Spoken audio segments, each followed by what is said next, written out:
ನಮಸ್ಕಾರ ಸ್ನೇಹಿತರೆ, ನಾನು ನಿಮ್ಮ ಚೇತನ್ ಕುಮಾರ್ ಅರೇಹಳ್ಳಿ. ಗ್ರಾಮ ಠಾಣ ಎಂದರೆ ಗ್ರಾಮದ ವಸತಿ ಪ್ರದೇಶ.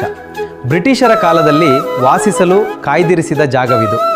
ಗ್ರಾಮ ಠಾಣ ಕೃಷಿ ಭೂಮಿಗೆ ಬ್ರಿಟಿಷರ ಕಾಲದಲ್ಲಿ ಕಂದಾಯ ವಿಧಿಸಲಾಗಿತ್ತು. ಆದರೆ ಗ್ರಾಮ ಠಾಣದಲ್ಲಿ ಜನರು ವಾಸಿಸುತ್ತಿದ್ದರಿಂದ ಕಂದಾಯ ಇರಲಿಲ್ಲ.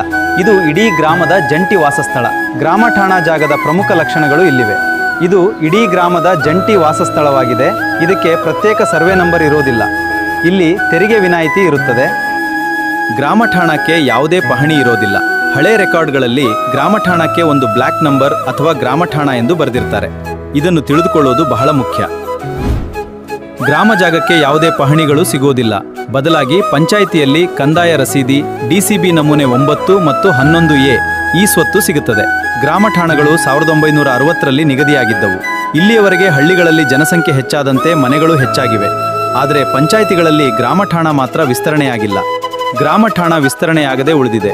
ಹೊರಗೆ ಕಟ್ಟಿರುವ ಮನೆಗಳಿಗೆ ಈ ಸ್ವತ್ತು ನೀಡುವಾಗ ಸಮಸ್ಯೆ ಆಗುತ್ತದೆ. ಪಂಚಾಯಿತಿಗಳು 11B ನೀಡ್ತಿವೆ. ಇದರಿಂದ ಜನರು ತುಂಬ ಸಮಸ್ಯೆ ಎದುರಿಸುತ್ತಿದ್ದಾರೆ. ಹಾಗಾಗಿ ಕರ್ನಾಟಕ ರಾಜ್ಯ ಸರ್ಕಾರ ಕೂಡಲೇ ಗ್ರಾಮ ಠಾಣ ವಿಸ್ತರಣೆಯ ಬಗ್ಗೆ ಕ್ರಮ ಕೈಗೊಳ್ಳಬೇಕು. ಇದರಿಂದ ಸಾಕಷ್ಟು ಗ್ರಾಮದ ಬಹುಮುಖ್ಯ ಸಮಸ್ಯೆ ಬಗೆಹರಿಸಿದಂತಾಗುತ್ತದೆ.